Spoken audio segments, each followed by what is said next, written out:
Karen Nolan. Count Corla.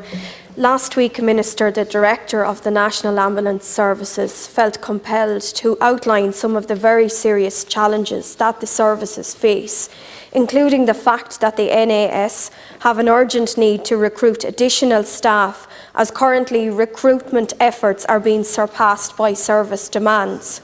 Indeed, we are told that the scale of growth in demand for ambulance services is both unprecedented and unexpected. This reflects the experience of paramedics that I have spoken to and had correspondence from in the Midlands region over the last few days. They tell me that the service is now on its knees and that it is now quite common, due to a lack of staff, that ambulance shifts are not covered, and indeed that is extremely concerning. The station in Tullamore has been closed at times for an entire day or night shift on a number of occasions recently. Previously, this would have been unheard of, and indeed it is totally unacceptable. On top of all of this, despite the lack of cover in the Midlands, those available ambulances are regularly drawn into other areas. The Edenderry crews are regularly in Dublin, Kildare or the North East. The Bar ambulance crew spends most of its time in Tipperary or Limerick, and the Portlaoise ambulances are frequently in Wicklow, Kildare or the South East, with the Tullamore ambulances then left normally picking up the pieces in Laois, Westmeath, Bar and Edenderry. As one of the paramedics said to me, if your house was on fire in Portlaoise, would you want the fire brigade to come from Dublin? Yet, despite this staffing crisis in the National Ambulance Service, this government has taken action that will, in all likelihood, significantly increase the pressure on the ambulance service at present. And I am referring to the impact of extending nightclub opening hours. Allowing nightclubs to open until 6 a.m, particularly in cities and major urban areas, is bound to have a knock-on effect on the already stretched ambulance services, and it will certainly make it more likely that rural counties and rural ambulance-based services will be called into those areas and away from rural counties like Offaly and Laois.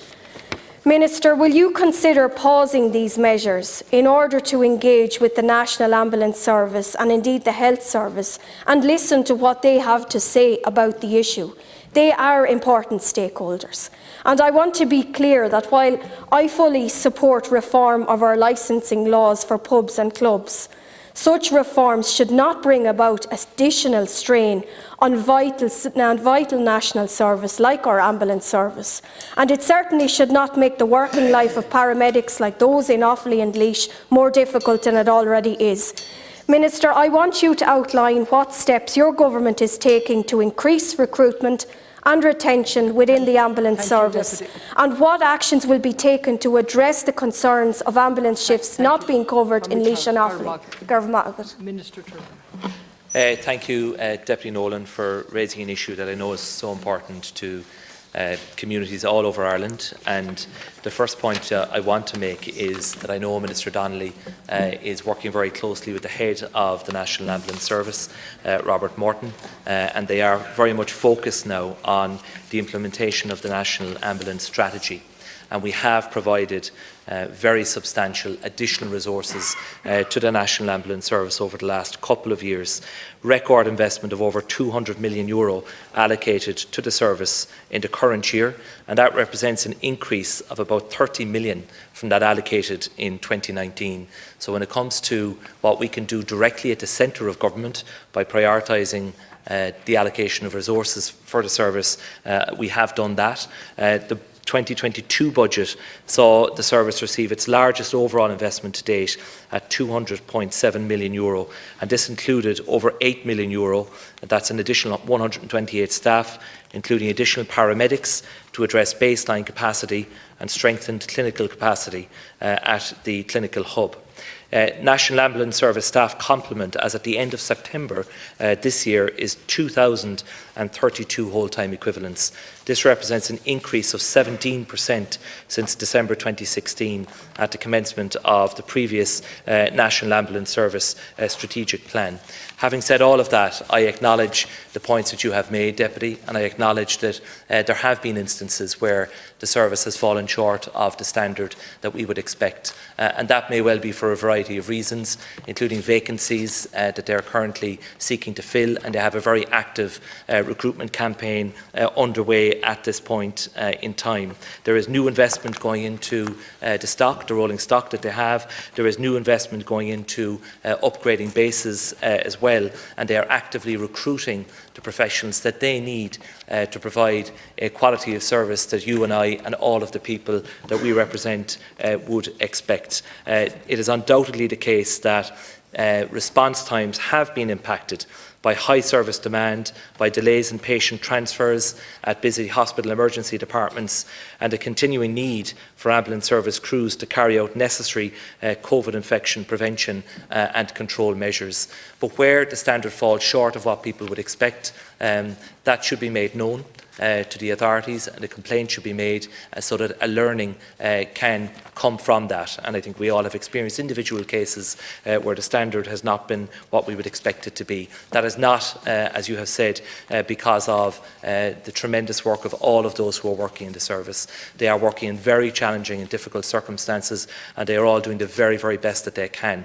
And I want to assure them, on behalf of the Minister and the whole Government, that we will continue to provide the resources that they need to ensure that the service is up to standard. Minister, I thank you for your response, and I certainly agree with you on one point, that the paramedics are doing an excellent job, but they're being put into a very, very unfair situation.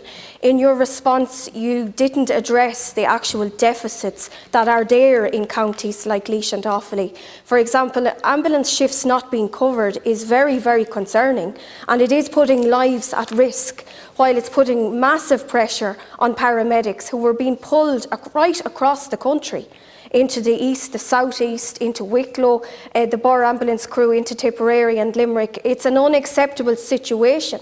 So I think that your government needs to take action, and indeed the Minister for Health needs to take action in order to address the situation we have at hand before something serious does happen and before lives are lost, because every ambulance station should have a shift covered. And yes, while I do accept that there's issues around recruitment, Minister, and I'm glad you mentioned that, I would ask you, will your department support the submission made in respect of recruitment by the National Ambulance Service, where they want 192 extra student paramedics recruited, and where they want a 4th campus opened in the south in order to increase capacity in the system? Will you support all of that? If you're meaningful and true to your word about taking action, then surely that should be what government should be doing. Minister McGrath. Thanks, Deputy. I think, to be fair, the net issue here that is leading to problems in certain cases is a lack of staff. It's not a lack of funding. The budget is there. The service is actively recruiting. There are bringing people in from other jurisdictions as well, trying to bring paramedics who have qualified here, who went abroad, trying to bring them back. But there is a shortage globally of paramedics and advanced paramedics, and they're doing all that they can to make sure that places are filled. And also through the education system, Minister Harris, Minister Donnelly are working closely together to ensure that we have a pipeline of people coming through the education system with the training and the skills that they need, so that they can join the National Ambulance Service and to fill those gaps that are there. But it absolutely is the case that shifts should be covered, that there should be a full complement of professionals there at all times to provide the service to our people. We are so conscious that this is a service that people only ever call upon in an absolute emergency situation. It is very often at the darkest of moments of crisis in the life of an individual or a family, and that's why we will do all that we possibly can to make sure that the service is at a standard of people that we would expect.